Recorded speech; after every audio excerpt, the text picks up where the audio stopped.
Alrighty, everybody, welcome back to another episode of Subscribing to My Podcast. Because I have a new guest featured every week, it makes it very difficult to maintain consistent viewership.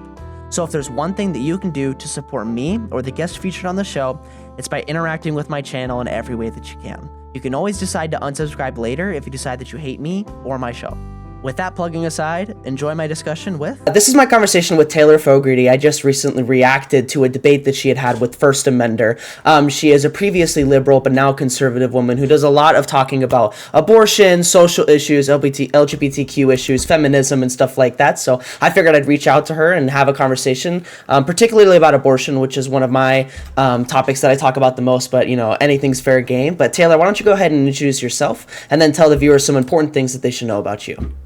All right, thanks for having me. First off, I think you kind of nailed it, but my name's Taylor. I enjoy doing more formal debates. I enjoy talking about social politics, so you're right, LGBT issues, Catholicism, conservatism, anything in the social politics realm. I enjoy the abortion argument as well. I was previously a liberal, also previously pro-choice, so excited to chat.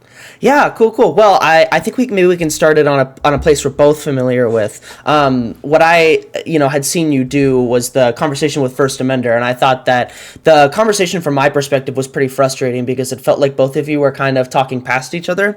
I think that there's a foundational substantive issue that you should probably address when you're doing the abortion conversation. Not that I think that I heavily disagree with your position, but I do think that at the very least, like, you were attacking the premise, I think. And so how did you feel about that conversation? How do you feel about the general conversation about abortion? I agree it was frustrating, and I run into this in any formal debate, and I think my complaint with kind of the online formal debate sphere is it's more about performance. It's more about kind of getting the, like, flips and the jabs and the gotcha moments, which is fun, and I do enjoy watching them, but I think the abortion debate particularly, I feel very strongly about. I think it's important, and I enjoy both sides, so I think there's a really great way to represent both sides. I don't think either side was, like, perfectly represented in that specific debate. There's certain things I can't control in a debate, like how my opponent will, respond or engage with certain arguments, so, and doing it live is a lot. It's you may have an argument planned and it just completely leaves your brain, or you get caught up in some wordplay. So there's always things you're like, man, I should have brought that up or this up. So yeah, well, and I think this is something that I struggle with a bit from actually the pro-life perspective, at least like a particular brand of TikTok live debate pro-lifers, I think, where the conversation leaves a conversation about, like, personhood, and it instead becomes a conversation about kind of like nebulous words, and then we're talking about harm, and they're like, well, you can harm the environment, and I'm like, okay, like, what you've just said there leads me to believe that we're not talking about the same thing here when you say something like that. We're talking right past each other. Yeah, right. And so I wonder if you have kind of, do you have frustrations with this kind of way of debating? Well, I only recently started debating, and I only recently started debating abortion. That platform I debate on, he hasn't wanted to host abortion because it's not as popular really right now, I think. The feminism debating is more popular, so I will go on live on TikTok sometimes, and I much more enjoy those conversations because there are a lot of good faith people that will come on and just want to understand my position more. And then I think they're called, like, Phil bros, like philosophy bros that'll come on, and it's like they're debating just for the sake of the debate and really just want to be good at debating, which I 100% appreciate, but I do think I tend to seek more of a conversation of, like, I do want to understand your position and I want you to understand mine, and then like I think the point of the debate, which gets lost in the online sphere, is to present both sides as well as we can and let the audience come to their own conclusion. Like, let's both try to get close to the truth. Yeah, exactly. And I think one of the things that I've been trying to focus on a bit more, or at least communicate, is you need to be wanting to be heard, and you need to want to be understood, and you need to want to understand what the other person is saying. And I feel like if you aren't doing that, you're like, you're playing optics, you're like trying to win something, and that becomes very frustrating. Yeah, so, and I get that. It's very popular right now, but, Is what it is. Yeah, exactly. Well, tell me a little bit about your position. I mean, I imagine that the pro-life position is quite easier to explain than the pro-choice position in a lot of cases. But tell me about your position, and then maybe we can start talking about some of our disagreements.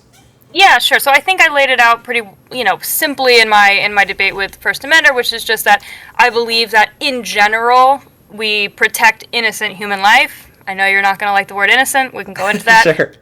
But I think in general, as a society, we should strive to protect innocent human life. I think that persons are just members of the human kind. I think that by being a human, so I say at the moment of conception, you are protected through person. You are a person worthy of protection legally.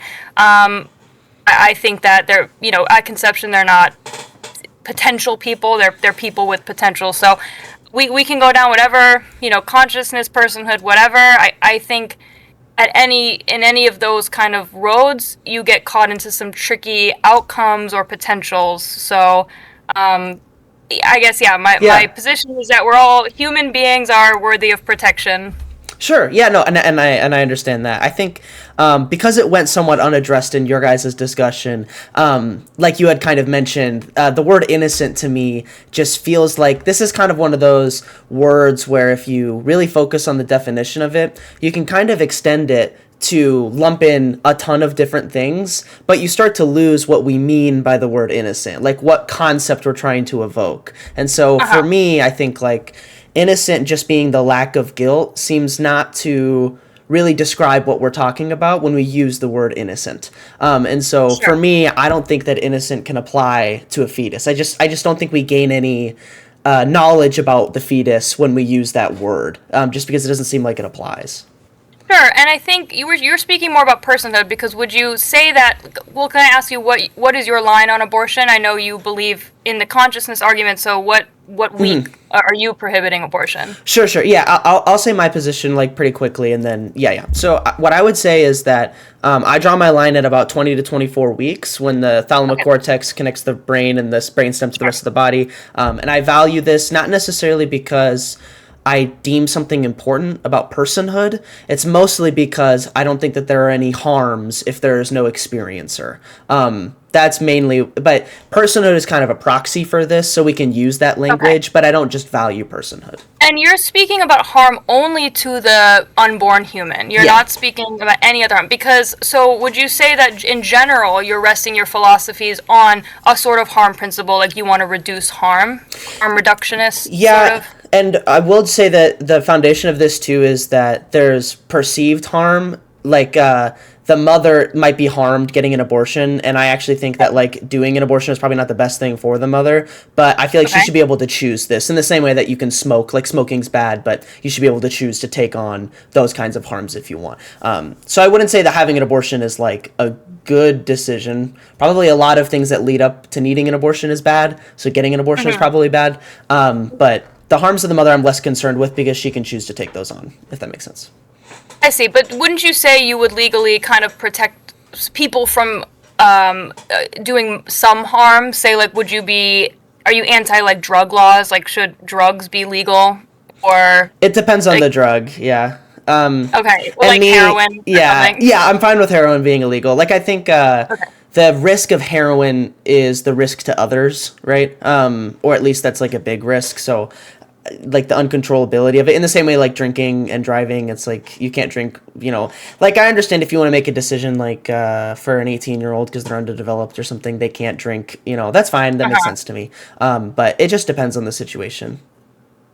So can you maybe explain to me why you would say past that 20 week just to be safe, past the 20-week mark, why would it be bad to get an abortion? What from your worldview? Yes, and this is something that I disagreed with First Amender on heavily, which is that consent to sex to me is consent to pregnancy, and so yes, I agree. Now there's an experiencing person in the womb, and so there's now a third party to speak of, and I don't mean this like literally, like there literally was an object before that, but now there's a conscious experience that is being harmed in an abortion because something is perceiving it. So I would say, is it fair to say that your position kind of does boil down to consciousness? Because I would say so, yeah. Okay, because of your mark. Yeah. What if I threw this at you? Like, I don't think this works for everything, but this is just an interesting argument. Like, if we ask ourselves, like, why is death bad, right? Like, Yeah. why is it bad to die? Okay, the deprivational argument, right? Because I can say, I think you can kind of skirt the personhood argument with that, where we can just say that depriving somebody of a life is bad. I think this explains why, like, it's worse maybe for us as a species to experience like an infant dying versus like a 99-year-old dying because they've had the experience. How would you respond to that? Yeah, so there's a lot in this. This is a good question. This is a good thought. I think that, okay, well, first off, deprivation is a comparative term. Like, it's a comparison of experience to no experience. And so you would essentially feel that death even though you don't actually feel the death. And so it's like, because there's a comparison of experience to nothingness, whereas the fetus would be nothingness to continued nothingness. And so it would be like choosing to not have sex, I think. And so why you're saying because they don't have a conscious experience, because they've never had a conscious experience, they're not going to like kind of process their own death? Is that what you're saying? That there's the experienced harms that exist when I commit an abortion before 20 weeks are the same as the experienced harms of when I choose to not have sex. Okay, let's go down that line for a second. Yeah. So, like, would you say that, and you're talking about only harms, maybe this is where I'm getting caught up, because you're only talking about the harms to the fetus, right? Like, you're only saying that it cannot, but wouldn't you agree that even if you did have an abortion post 20 weeks, like 24 weeks, like, even if we could do it in a very humane way, numb them, like, let's say they didn't experience any sort of suffering, they just kind of were never born, what is the real difference before 24 weeks to 19 weeks, let's say? Yeah. Like, what is that harm that's happening to them, would you say? Yeah, this is mostly a position to where I'm scared of harming an experiencing individual. And so what I'm saying is, like, at conception, there certainly is no experienced harm. But at 20 weeks, they have the parts to potentially experience a harm. And so we're kind of just playing it safe at this point. Like, I want to, protect the autonomy of the mother, but I also want to protect the autonomy of an experiencer. And so I'm mostly just trying not to risk hurting an experiencer. So, again, like, this consciousness, if you're being very safe, like, where I get sometimes caught up with the consciousness argument is, like, you would probably agree, like, consciousness is very complicated. Like, I don't think we fully understand what it is. We kind of have this vague idea of why we value it. Though sometimes the 20 to 24 week mark even feels unsafe, because I understand there's certain brain structures, there's brain waves, there's electrical activity. Like, I agree that there's no capacity to really experience consciousness, but that consciousness, I think even at 20 weeks, feels so misunderstood that it feels like the safest place to put it is just at conception. Because what if it is at 19? What if it's at 18? Like, how far can we go back to where we can be sure, I guess, of this kind of line? And truthfully, I don't mind where you want to draw the line, as long as you can make an argument for there's a reasonable possibility that there is consciousness there. So if you want to move the line to 15 weeks because you're worried, it's like, if you can defend it, like, I'm totally down for that. And if consciousness was at conception, I'd support it. Or I'd support pro-life. What if I said, like, if we want to talk about, like brain death, right? Like, how do we know when brain death occurs? Like, would you say that we can kind of define death in that sense of brain death as there is no longer a conscious experience able to be had, right? Like, you're brain dead, you will never experience consciousness again. You never have the possibility of having it again, right? Yeah. Because you could fall into a coma right now, and we could be like, okay, let's keep Elijah alive for a little bit because he might have a conscious experience, right? Like, it wouldn't be right for me to just come, like, kill you because you're in a coma. You understand?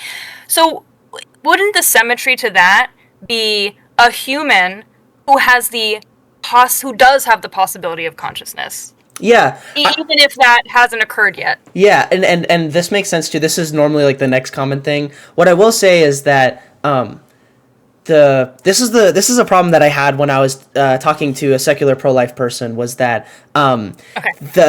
we just had two different intuitions, and it was hard for the other person to really grasp what I was meaning when I say no consciousness. And so for me, like, go back to that statement about committing an abortion for 20 weeks has the same harms as not having sex. And that's just because it's nothingness to continued nothingness. So in the case of me going into a coma, there would be like Elijah's experience and then nothingness. And so when you prevent that conscious experience, you're preventing the re-uploading of my consciousness. Like I would continue consciousness. And so that's why it would be bad, because I would pick up where I've left off. But when you're doing it before that consciousness ever starts, it's as if it never existed, because it literally never existed. But your intuition is that the object in the womb would develop one, and you're attaching the consciousness to the object in the womb, which I get. Everyone started as an object in the womb, so I get this. But there's some sort of intuition, I think, about values that we're having that we kind of need to work around.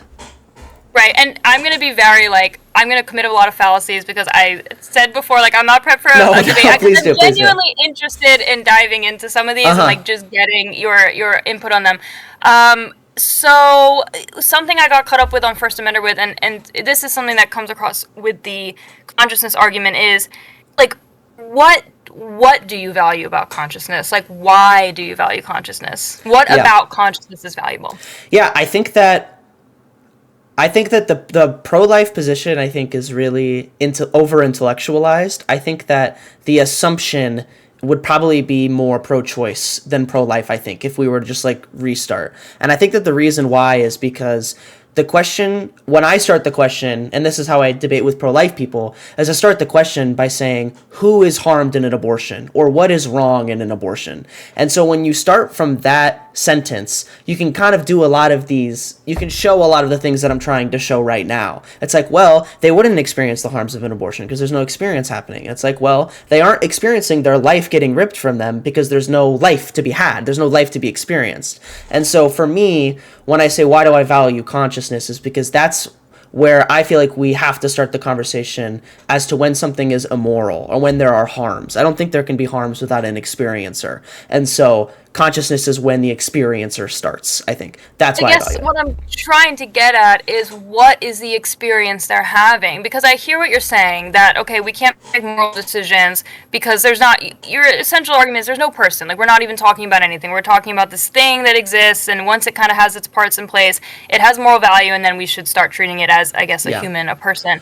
So, but when I ask you what do you value about consciousness, and I understand it from what I just said of, like, this is the spot because it makes sense morally, like, we don't give considerations to this can of soda because it's not a conscious human. Yeah. Though, again, when I say why, like, what attributes do we have in consciousness? Because I could just say, well, the heartbeat, because I can't live without a heartbeat, so why not start it at a heartbeat? Like, why choose the consciousness point versus some other point that makes a human a human? Yeah, and I think that maybe the way that you worded the question is illustrating, like, I think we're talking about things maybe a little bit differently. I try not to value things for the sake of, like, I'm trying not to imbue value into something. So I wouldn't say that, like, I value consciousness. I guess what I'm trying to say is that when consciousness is there is now morality that can be put on that. Like, something can now experience harms, but without that, it can't play into our moral system.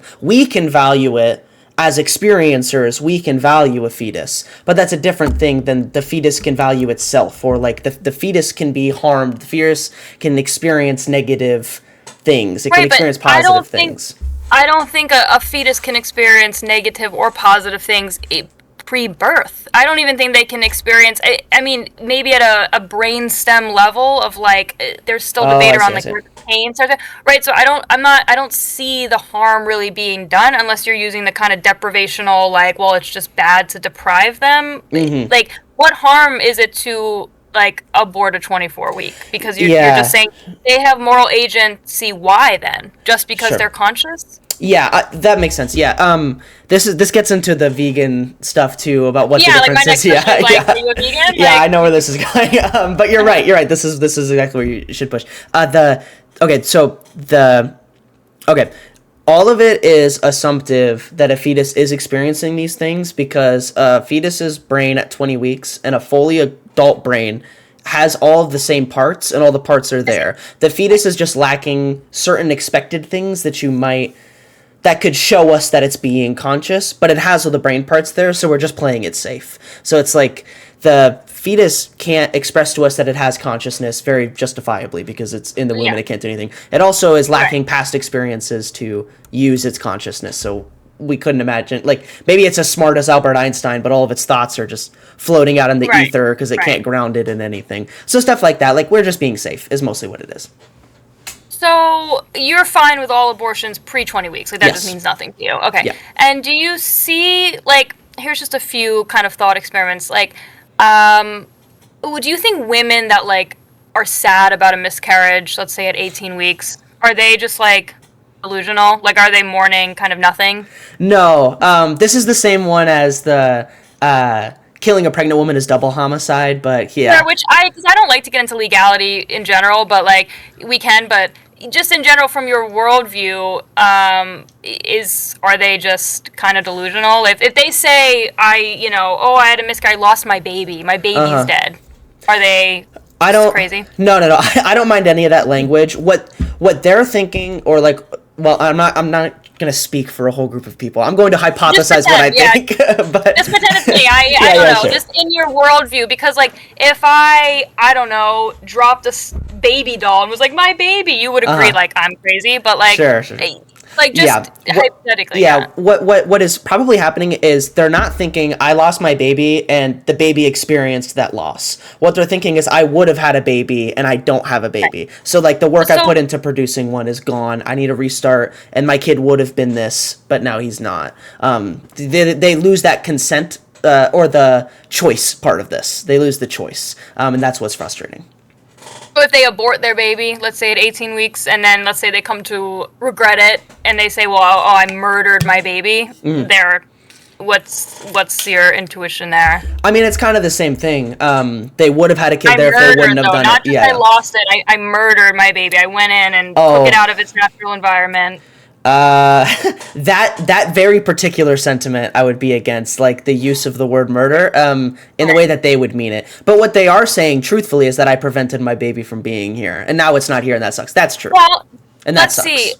Okay, but if a woman, let's say, I don't know, like was experiencing, really wanted to have a baby, and she had a period instead of had a pregnancy, would it be the same to you if she had a period? Oh, I murdered my baby. I didn't produce, I didn't do the things I had to do. I didn't, have the right environment for the baby set up. Is that the same sentiment, or is one different than the other? Is that situation different than the one you had just described? Yeah, like is she more delusional to say I murdered my baby's dead because she had a period, because an egg expelled from her body, versus she had an abortion at 18 weeks? I think that pro-choicers struggle to accept the beauty of childbirth and, like, how insane it is that you can start a process and then 9 months later it finishes. So I give more validity to anybody who loses a baby later in that process, because the chances of them having a baby is increased. Right. Yeah. Not saying it's correct, but I validate the emotions more closer to birth, I think. But from your worldview, they have the same moral value, right? An 18-week fetus or whatever at that stage versus an egg that I expelled during a period. Sorry to be, like, gross. Yeah. We're talking about babies, or like, would they have the same value from, like, my perspective? Yeah, they would, but the value is what the mother puts on it, hence the, like, choice part, which I know is really cringe. Like, you need to defend the choice aspect of pro-choice first, and then you can make statements like this. But if I'm right, then yeah, it's the same, but it matters about choice. I think I push these because I think when we say these things, I think our intuitions, not that we can rely on our intuitions, but I do think they tell us that there's something really substantially different about that. So would you say post 20 weeks, would you say that the bodily autonomy argument doesn't stand? Yes. Would you say if someone can... You're saying it does not work. It does not work, yeah. And this is what I was fighting with First Amender about, too. Well, because, look, you know how it went. But I think that what happens with a lot of pro-choice arguments, and I end up fighting with pro-choice people just as much as pro-life people, because, like, the consent to pregnancy at the beginning is really important to why an experiencing person died after 20 weeks. And that needs to be addressed. And so I think that you lose the autonomy after 20 weeks, yeah.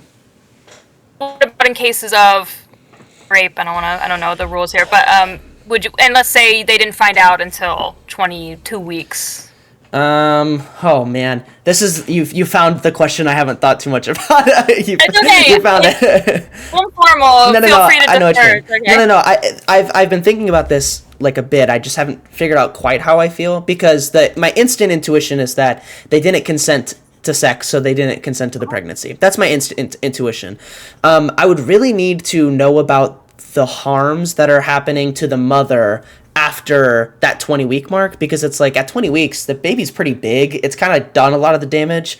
So there wouldn't be a ton more harms that happen throughout the course of pregnancy that would justify killing an experiencing person. Sure, but I'm sure you could make a case for mental harms. Like if they found out at 22 weeks they were pregnant and it was just they just found out, even though it was after the grape, and then maybe they had just started to get over it, now they have to relive it. I think you could probably make a good case that there's a good amount of harm. Yeah, I can see it. I'd say that that would be unfortunate for every party, including the fetus. So I'm not exactly sure. My intuition is that you should still carry out the birth. That's my intuition, because again, there's an experiencing person who's they're experiencing every kind of harm that we would try to prevent when killing a 1-year-old baby. So this is where I start to sound very pro-life. Like you're going to be like, yes, because it's the same argument, I'd say, for me. Truth. It's true, and it's, I think, it actually makes your position stronger, I think, because it's not absurd, and it actually makes sense. Did you remind me, what's your basic position on animal consciousness versus human consciousness? What was your defense? I forget. I'm scared the vegans are gonna come running. If we do this. Do you agree though that to be consistent, you should probably be a vegan? Yeah. Here's what I'll say. I'll say that there are two things. One, that yes, that is a good way of framing it, because this doesn't lead me more pro-choice. It just makes me either vegan or inconsistent, or it makes me more pro-choice. It doesn't bring me any pro-life. The way that I try to do it is, like I said, it's all assumptive. So the idea is that fetuses have the same brains as adult humans. They just need to grow and experience, so we can make an assumption about it. Animals meaningfully have different brains, and they also are never able to express consciousness to us. So we can make assumptions about it. But it's, I just want to eat meat, mostly. Yeah. Me too, and I do. But I'm not a hypocrite when I do it. Yeah. But, I guess you understand the pro-life position from there, is that, if you're going to value some sort of like very low level of consciousness, and like obviously like a pig is more conscious than even a 2-week-old newborn, they are more aware, things like that. So I think that's one of the biggest flaws with the consciousness argument. And what I would say, kind of off your argument of like it's the same brain and they're just developing, I would say it's the same human organism that we have. You're the same human organism at conception, through all stages of pregnancy, through all birth and life, and you just need time, nutrition, and the proper environment to develop into something you may deem morally, worthy. But I guess my basic position is that you are of the rational kind. You don't need to be currently able to be conscious, which we also apply to people outside of the womb. Yeah. And you say, well, they have to have some sort of first consciousness experience, so that also applies in the womb. They have to have a first experience, so there has to be kind of a moment of, firstness that I think is hard. Yeah, and I think too, like, even the way, like, I'm trying to find a way to describe this, because like I said, there's an intuition that's happening on the bottom that like we kind of need to figure out. And I think that for me, everyone thinks that their moral system is the correct one. So this maybe is a meaningless statement, but I am trying not to ascribe value to something. I'm trying not to ascribe value to something. I'm trying to say that there is value in something when this happens, or at the very least, something morally happens at 20 weeks. It's not something that I'm trying to value. It's something that I say, now that it's experiencing, it can be harmed, or it can experience harms. It can experience benefits. It's now has its own say. I just feel like to say it can experience harms and benefits is just untrue in the way that you're valuing. I think that in the way that we think about like human consciousness, I don't think a 25-week-old fetus experiences harms or that sort of consciousness that you seem to be. That's why I keep pressing you on like what about the conscious experience. So you're just saying the ability to, though it doesn't feel like a sufficient answer. Like it just the ability to okay, I have the Yeah. ability to learn like 100 languages. I just don't. You know, it's like, but what about it is valuable? You Yeah, know, I think if do you feel like you understand like what I'm trying to convey when I say I do. consciousness? I guess I understand that you're saying the parts are in place to be able to kind like Experience the world, yeah, or right, but they're not doing that, right? Like, would you agree that they're not experiencing the world? I think there's good evidence to assume that they are, in the way And that they like react to the environment, react to they react to the environment before that. If you poke a, you know, they'll cringe. Or like there's definitely like reactions. That's why I'm trying. That this yeah. is what I'm trying to I think get is more specifics about what about the conscious experience. Like Mhm. you can they of course they experience the environment post 20 weeks. They're kicking. Yes. Yeah, I think the hard part is that like there are automatic reactions.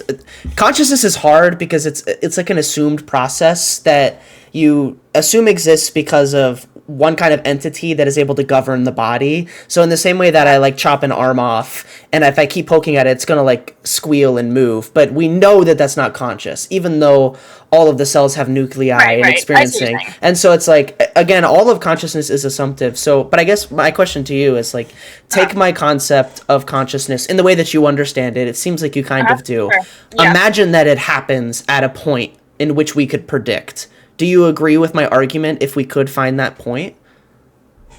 No, because again, I think my value is going to pretty consistently be placed on just humans. That we value humans because and I enjoy coming at this not from a religious perspective, though of course my worldview is informed by my religion. I was pro-choice. Sorry, I became pro-life before I became a Catholic. So I think you can argue it from not religious, but I just think in a society that is moral, in a society that we want to live in, like a good society. I'm trying to like stay away from loaded terms, No, but sure. um, we value humans. We just value humans because they're humans, and I think that once we start putting limits on that, based on their ability, based on their kind, based on what they can do, I think that gets into dangerous moral territory. Yeah, and I would agree with you if I didn't feel like there was other important information that we've learned since, or if there wasn't some sort of conceptual thing that exists about consciousness. Here's what I would say too is that I don't think that human life is intrinsically valuable. I don't think you agree with this. I think that the value changes given circumstances. Um, Right? there's exceptions to the rule, but I think that we a good society goes around giving people yes, like we ascribe human worth to humans that can change, much like a right. Like I'm not saying people's rights can't change. Like let's say if you believed in the death penalty, you could believe that the right to life can be revoked. Like I think all humans are kind of born Mm-hmm. with that right. I think that we are born with that, and then yes, we can go act and you know get our rights taken away. You can be a felon and not have the right to vote.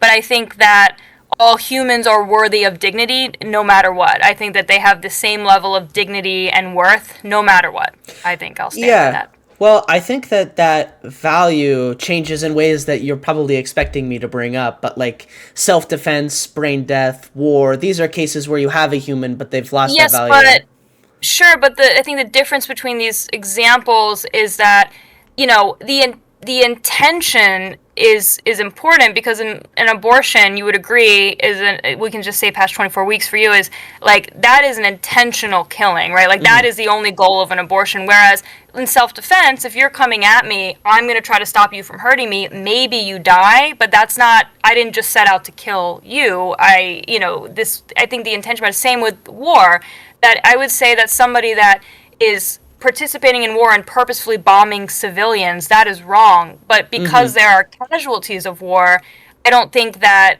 that is a moral thing. That's just a kind of a great. We suffer for the greater good sometimes. Like there's levels of Yeah, moral, it's like but a unintentional consequence. It's an interesting right. way of viewing it. I have thoughts that I don't know how reasonably you could engage in war that doesn't kind of like you couldn't And engage that in could be a sex separate without yeah, yeah. debate.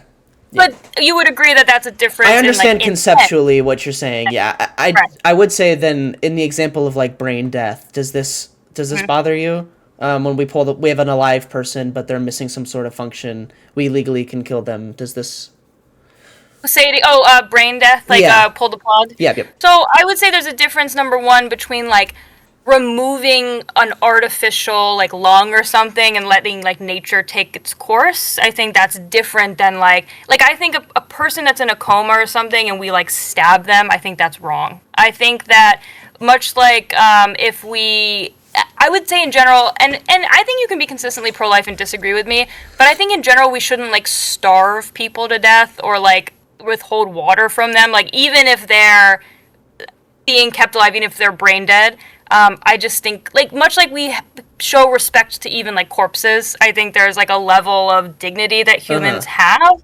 I agree with you that, like, brain death is death. I agree with you that once that cessation of, like, consciousness happens, like, that person will probably die fully, like, will start decomposing, and there is a level of, like, death that happens. But I guess I would still say that it's wrong to, like, enact harm on them. I don't think you can just do whatever you want to them. Yeah, that makes sense. What I would say too is that if the abortion was taking the fetus out of the mother, and then letting nature take its course, that seems analogous to me as the brain death situation.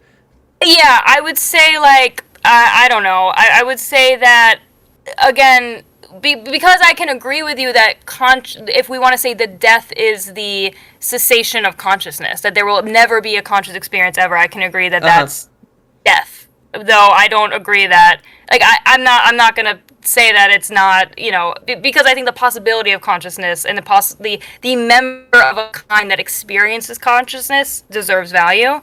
So again, like, I could just bite the bullet and say, sure, keep brain death people alive forever. I don't think it hurts my argument. Like, because I think it's like there's always going to be pragmatic issues, but I think we can understand the difference. Yeah, well, I think that a good pro-choice argument would say that a lack of having ever been conscious or current consciousness is enough to put it in this category of exceptions to the rule. Because obviously my intention isn't to say that we should just be able to end life. Like, that's not like the point of this. What we're saying is that a fetus is in a different enough category that we should be able to kill it in the same way that we can kill a brain dead person or somebody loses their right to life.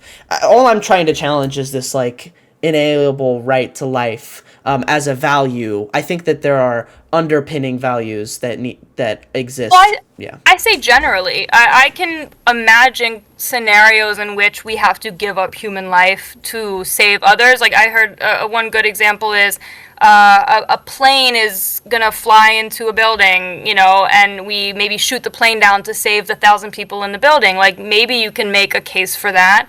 Because, just like in a ectopic pregnancy, we remove the egg because we don't want to kill, because the egg isn't going to survive, and if we do nothing, then the mother's going to die. So yes, that would be a moment where, okay, we do this. So I think you can grapple with those scenarios, though I think if we make the umbrella of generally it's wrong to intentionally kill innocent human beings, I think that's consistent. Okay. And then, yeah, I think that I guess you would understand the frustrating part, like if you played into my intuition that for something to be bad, there needs to be an experiencer of harms. For something to be immoral, there needs to be like an experiencer of harms. Well, it would be frustrating then you could call this a restriction to women. Normally I wouldn't, but if this did exist as like a moral framework. I guess this is going to be, like, full of fallacies, but let me just ask you, like, because in my worldview, let's say I want to protect every life right on, to the moment of conception. I think in my, like, let me ask you, what do you think is the worst that would happen? Like, what will happen to society? What are the harms you're worried about protecting life all the way to conception? This would be the only thing. I think this is, like, this is one of the only issues that addresses this topic, because in no other conversation about whether it's allowed to kill somebody is the person that we're killing not experiencing and never have experienced. So this would pretty much be the only case where what you're prescribing is in question, and it would just be that just people don't have the choice to undo a mistake if they want to. Right. So I guess in like a perfect, let's say my perfect society where I restrict abortion 100%, what harms do you foresee? That people just don't get to enjoy the medical advances that we have, and then they wouldn't be able to correct for mistakes if they make them. So what? Right, but so what? Like, what? Why is that bad? Like, why is it bad that, let's say, because you agreed with me to a point that pregnancy is a sexist consent to pregnancy. Mm-hmm. So, what is the harm in people kind of like knowing they can opt into an act? They now maybe they'll have like from my worldview, I would say now there'll be less promiscuity. Maybe people will be more careful with who they have sex with. Like maybe like from my worldview, I think there's just a more careful group of people. I think maybe we start to value sex more.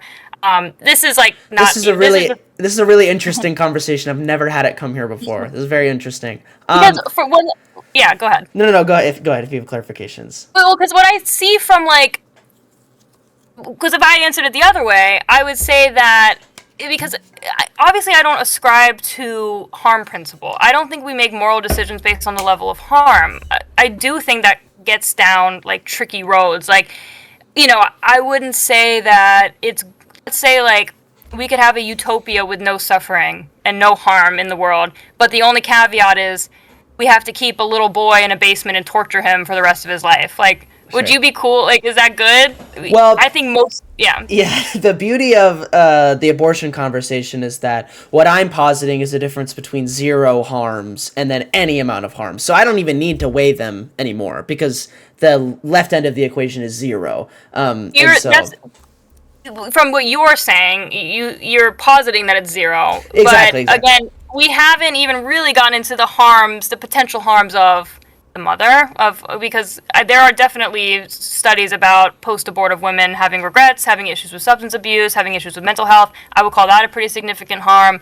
And what I'm trying to get at with my kind of perfect society question is, well, what are the harms of a society? Mm-hmm. Because I think as a Catholic, it's a good thing that people see sex as something sacred. And when we kind of reserve sex for the unity of marriage, that prepares us for having children, and then children are a mistake that we can undo with medical technology. They're a sort of blessing and a gift. Mm. So this is like full of fallacies, but it's more just I want to know your thoughts. I understand what you're saying. Yeah. Yeah, and I think from your view, kind of the harms is we treat sex as something casual. We kind of see this kind of out, this undo button, and women potentially have a lot of harms through the kind of the abortion. And like I see the way some pro-choicers talk about children. Like I think there's kind of like nihilism that's injected into society. So, like, what do you think about that? Yeah. No. Yes. Okay. I'll skip over the harms question because. Yeah, we'll get to that later if we need to. Sure, that's fine. We'll go to that later if we need to. It's interesting though. But what I will say about this like societal thing is, to me, when you say that you consented to something and so you are you must accept the consequences of it. Like in general, I think that's a good thing. But like, imagine if you ate a bunch of cheeseburgers and then you got fat, and I was like, you can't work out because you consented to being fat. You know what I mean? So if you take abortion from my perspective, with no harms being done, it becomes obvious this answer. Maybe a better comparison for that would be, oh, you ate a bunch of cheeseburgers, you're not entitled to free liposuction. Like, you're not entitled to that. That's like a privilege. That's something extra. Like, you can work and suffer and do the work to work out and eat healthy and change your habits. You know what I'm saying? Like, we can deprive them of maybe like the medical. I think that's a better symmetry. I'm not sure.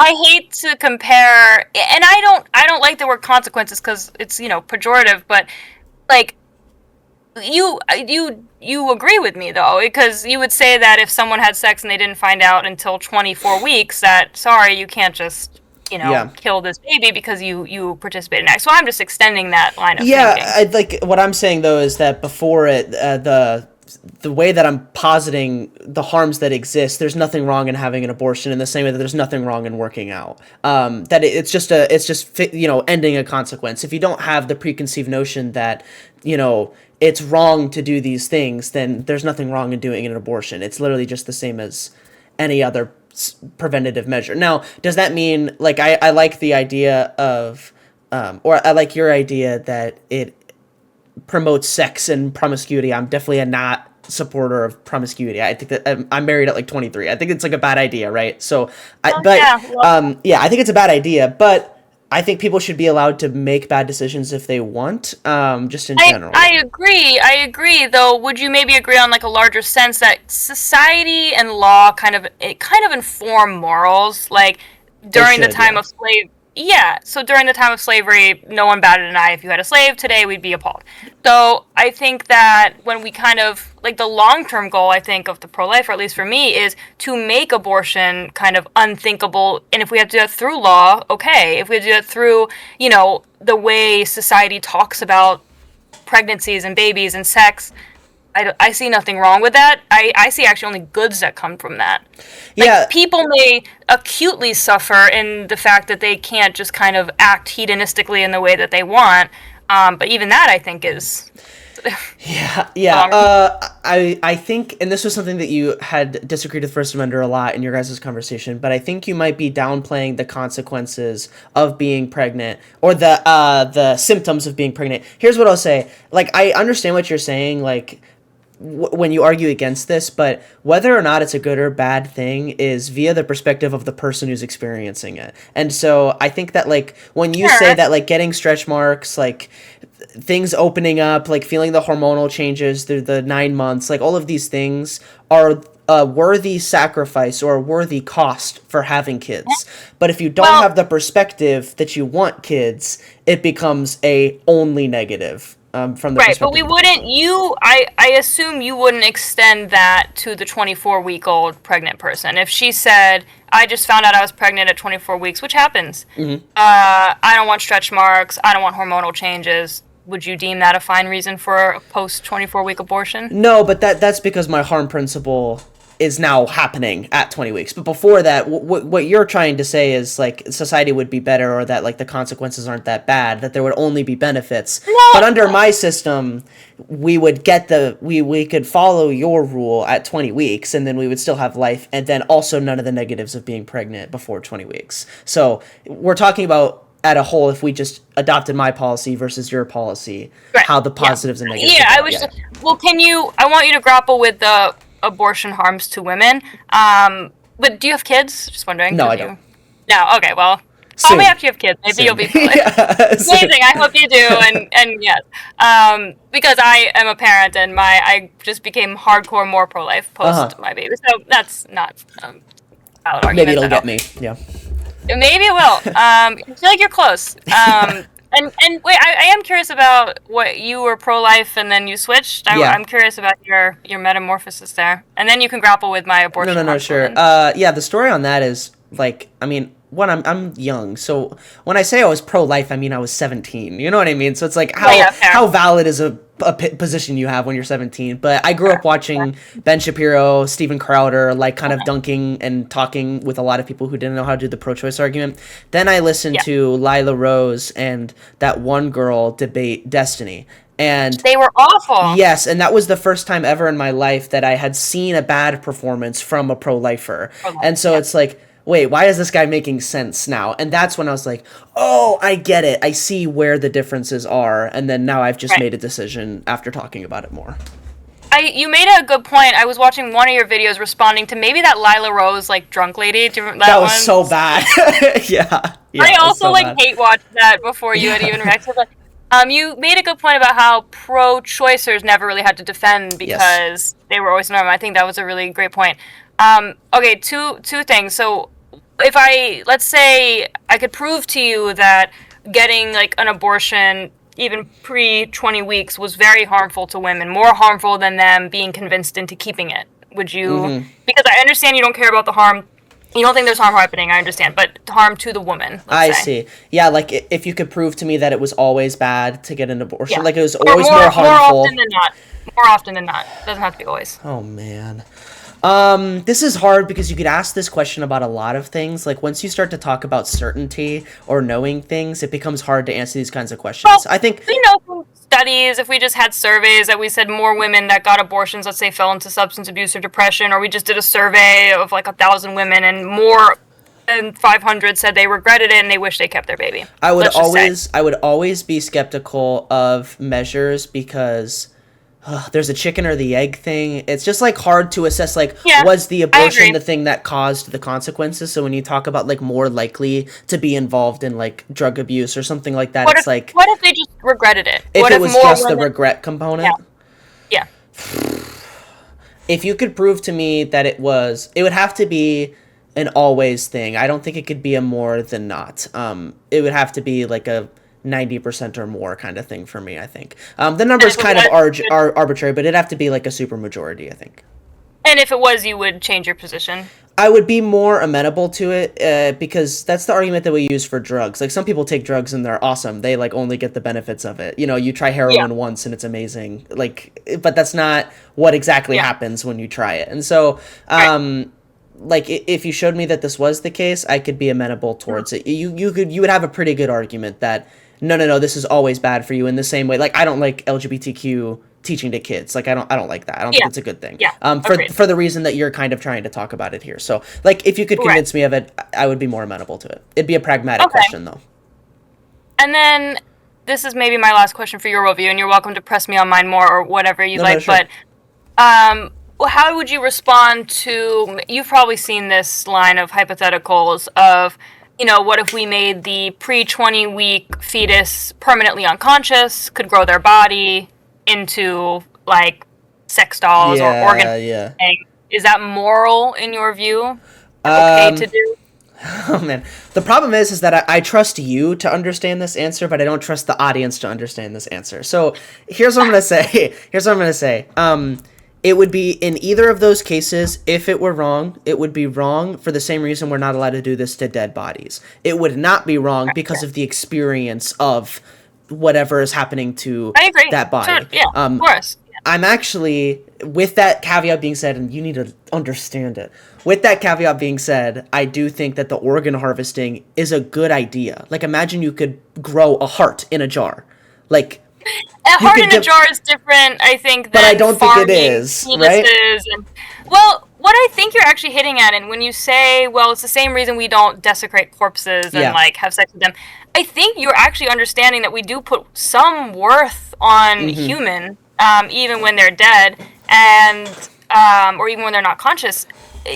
Well, I put worth in my car, you know, that doesn't say much about. Right, but less so than you would put on an animal. Like, you would say it's fine to kill. I mean, I don't think you would like have sex with an animal, but sure. I don't think you think that that's okay. But like, you would be fine with if we needed a pig heart for some, you know, like, we could raise pigs just to take their hearts. Like, I don't think for medical reasons or something. Like, I think you'd be fine with that. But I think a lot of us would be pretty appalled, or at least take some, like, there's some uneasiness about, like, farming babies and women to just harvest their organs. Yeah, there's an uneasiness, but I think that that's an emotional response. I don't think that's a logical response. The only reason why I say this is because what you're looking at seems unimaginable, but it's very difficult to see a full-grown body that is alive, but stripping away the consciousness of that body. I think that concept is really difficult. But 0% consciousness, I think if you have an uncomfortability with this, there's some sort of heuristic that's bothering you, or like you just aren't perceiving exactly what 0% consciousness means. I know, and it is hard to, because of course, like, I could say there's a level of disability that, you know, probably at least somewhat is a little, like, shows us a little bit of what 0% consciousness is. Like, there's people that basically are born basically without a lot of their brain, and they really just have that kind of, like, physical response. Like, are those people to you? Are they just lesser people? Are they, because they're past the 20-week mark, like, people that say severe brain injuries that really don't, only really, like, say, respond to stimuli? We don't really know because we can't know their full conscious experience. Yeah, I always err on the edge of safety if I can in situations like that, so I don't see a problem with keeping them alive. Also, I think that the positives of killing them are no longer there. Because in the case of somebody who's pregnant, the positives of killing the fetus is that you get to avoid a lot of the negative outcomes. They no longer have a grasp on your body. So there's positives. But if they're already born, they know like that. I really push back on the negative body only because I think I think the pro-choice really overstates the harms, and I know that I can't speak to every pregnancy. Understand that there's very difficult pregnancies, and I've known people that have experienced very difficult pregnancies. Not one of them would ever say that they regret their children because of the difficult pregnancy, but the human body, a woman's body, is literally designed to have a baby. Like, you'd actually, I think once you guys have a baby, like, you'll text me and be like, you were right. Yeah.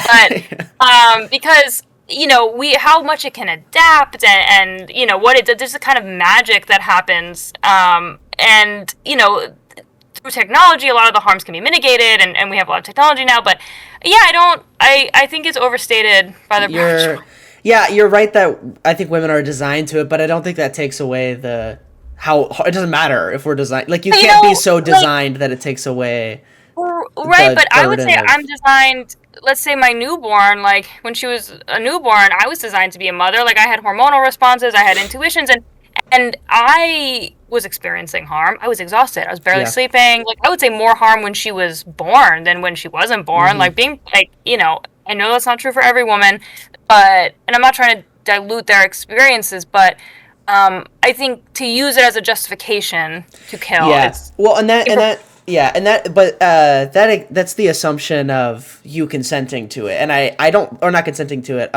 Your choice, right? That it's your choice to experience those things. I think that if you truly shared the intuitions that I and most pro-choicers have about what exactly is happening in an abortion, all of this would just become immediately obvious as to when you don't choose this, the consequences become only consequences. And so, like, being exhausted because you have a toddler there is great, but if I put a toddler in front of you, it's like, that would be really freaking annoying if you didn't want a toddler. It would be, but I wouldn't say I can kill them because they're, like, annoying. No, and I agree with you. But my obviously the opinion of pro-choicers is that it's not the same thing, right? And so like, I agree with you. All the stuff you're saying is true, but I think that bears on a positive perspective of the situation, on the choice. True. It's true, though. I think a lot of women would tell you that even in situations where they got pregnant unexpectedly, or, it was a mistake, or even women that were SA'd, so I'm used to, like, TikTok language. No, I get it, yeah. I wouldn't say that any of them that had the pregnancy would ever say that they regretted having their child, but I do think that there's a far greater number of women that say that they regret their abortions. I think you would be hard-pressed to find anybody that could muster up the courage to say that they regretted having their child. That would be like an impossible statistic to find, I think. True, only because how humans are, yeah. True, but can't we understand that from an intuition that it's hard to imagine even anyone, like, regretting their child because of pregnancy, or because it was unexpected or something like that? I think that not only do people have an issue imagining a life that's different than theirs, but even in horrible situations, people appreciate the fact that it happened to them in any bad thing. Like, people who got in car accidents and it changed their life, you'll find them saying a lot, like, even though, like, my dad died or something like that, it's like, I love who I am today, and I am who I am today because of that. So, like, even objectively really terrible things happening, people do not muster the courage to say that they would have rather have it not happen. Well, yeah. It's hard to do both, because people can say, I think people can say, oh, I wish this car accident didn't happen, but I'm glad, like, I'm happy to have found strength, which I think is more of a endorsement of maybe my worldview, in that suffering can be very positive, and that we should actually embrace suffering, and that there's a lot of room for suffering in this world. I would agree, too. I wish people were stronger to not want abortions. This is kind of what I was saying, that But why? Why would you say that? Because I feel like if you have the power to do the harder thing and become a better person because of it, you should do that. But I don't think everybody has the ability to do that, and I don't think I can force that upon people either. Right, and maybe that's where I was getting at, kind of my society question. Like, if this was sort of the unimagined thing that pro-lifers want, then maybe more people would be forced into this kind of tough decision. Like, I agree that that's not the way to do it. We don't just, like, force people. Which gets us back to what is sex for? How do we value sex? Like, that is kind of what it Sure. will ultimately come down to when we talk about like morality of sex and pregnancy. But again, like, I don't. Yeah, that's tricky. I don't No, want to sound callous yeah. about any of these things. No, I get what you're saying. I was gonna become very pessimistic about people. I think that in general there's a group of people who just cannot do certain things. And so I think one of those things is to not take the easy way out. I think that that just happens to be one of the things that people are cursed with, and I'm pretty pessimistic about. So if you enforce something like that, like globally, I think you would be disparaging a large group of people who Maybe. can't benefit from it, Have just you because that's heard how they are. have you ever heard Richard Spencer debate abortion? I don't think You know who so. he is? Maybe his face or something, but no. He's like a really hardcore like white nationalist, like really far right wing, like Uh huh. crazy, but he argues pro choice because he says that there's people not capable of having children. He's coming at it from like a eugenics point of view mostly, that like Yeah.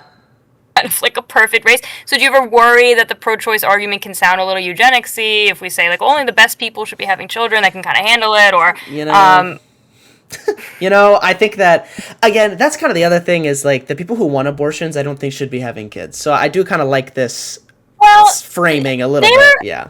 I I maybe I can kind of agree with that, though I think unfortunately we live in a society where it is so normalized. People don't really think about. I think a lot of people that are pro-choice and want abortions haven't thought about it at all, not even close to as much as you have, or anyone really in philosophical kind of Mm-hmm. like they haven't thought about it. I don't think they've formed an informed opinion about it, and they're just kind of going off of what is normalized. And abortion is very normalized in our culture right now. So I actually feel for those women who say, okay, well, I'm going to do it because it's just a normal thing to do. Uh huh. Maybe I want to just stay in college. I don't want to have a kid yet. I'm not ready. I'm not financially ready.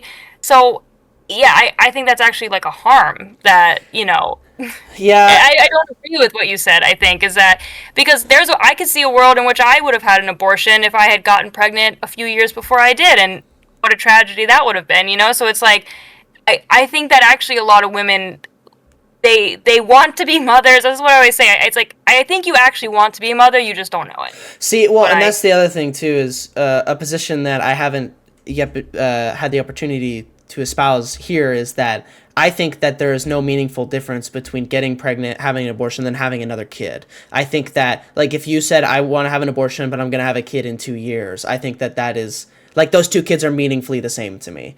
Even though their genetics are different, really I have no possession over the physical object in the womb because all we would be doing is making a prediction about what they would be. Nobody experiences what they would be because you prevented them from existing. The output of the world is just one kid. It's the same. And so to me, I don't have an intuition that there's any differences between the two. So I do think that like if you want to do like I think that it's total I think even pro-life people should probably be okay with someone having an abortion and then choosing to have a kid later if the outcome they're worried about is populating the planet or something like that or being I don't parents. I guess, but I don't think I care about populating the planet. I do think, well, that may be a harm I kind of forgot to bring up is what about just the general harm of we need people in this world and the declining birth rate? Because maybe you'd agree that a lot of leftist policy has contributed to the decline in birth rate. Let's say feminism, let's say the proliferation of abortion, the availability of it.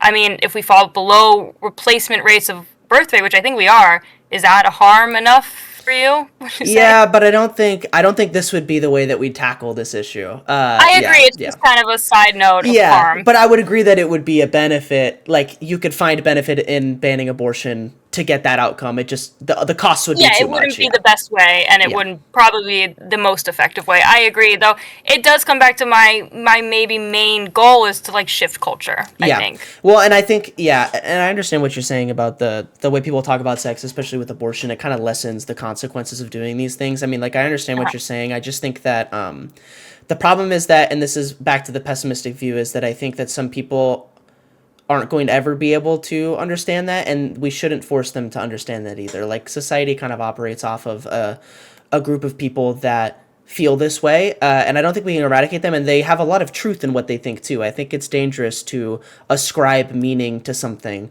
and then force that meaning if it's not agreed upon. And so I think that there's some truth in what they're saying that like sex doesn't have to mean this. But I think that the consequences of believing that are probably not great. I think you should avoid that belief if you can. But that doesn't mean that we should force people to believe something different. Well, see, you're closer than you think, I think. Like, as far as your personal opinions, I understand what you're saying.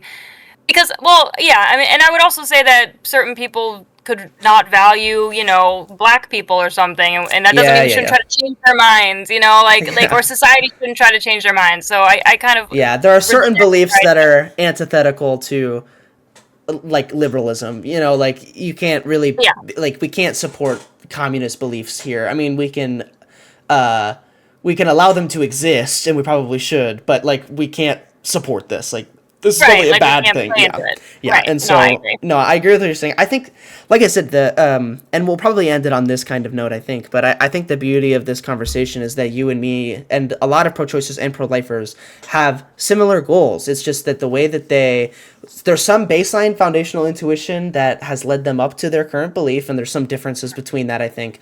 But I also think that it's a little bit more pragmatic than people like to make it think, and people like to think. And so I think that if you're able to have like an actual conversation where two people are addressing each other and like their actual thoughts and beliefs, I think that you get so much closer to understanding what the conversation is actually about. And I think that this is a really good example of that. But I want to give you an opportunity to kind of round us out.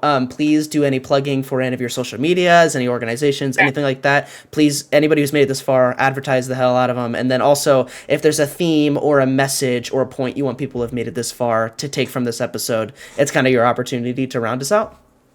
All right. Well, thank you so much for having me. I am on every platform, X, TikTok, Instagram, YouTube, Facebook, at TaylorIsOnline0. So just find me there.